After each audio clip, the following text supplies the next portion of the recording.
問你個問題啊，炒股票同打官司有咩分別？麥球哥有咩高見？炒股票贏嘅係道理，打官司贏嘅係歪理。賺大錢唔通靠歪理啊？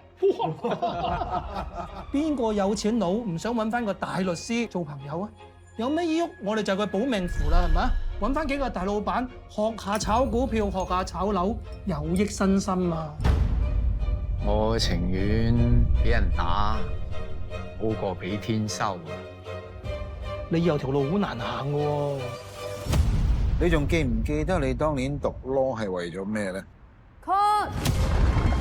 中家就係香港嘅大細家，成個商界都要喺背後聽佢哋支笛嘅。如果贏，即刻出翻。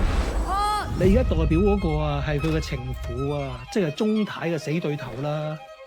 如果輸，就坐終身。我呢隻渣啫。咩？對啦。既然嗰個女人已經坐緊監，咪由佢唔出嚟咯。Forget about witnesses and evidences and whatnot.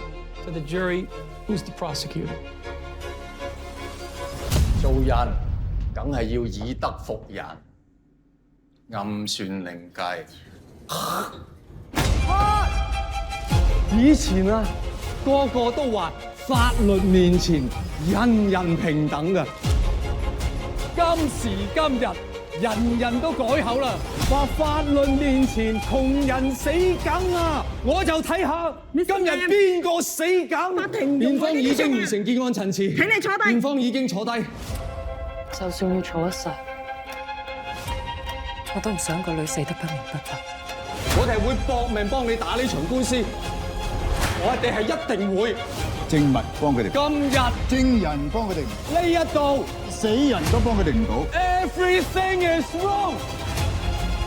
我哋做刑事大律師，每日企喺度堅持，唯一值得我哋咁樣做嘅，係得一個理由。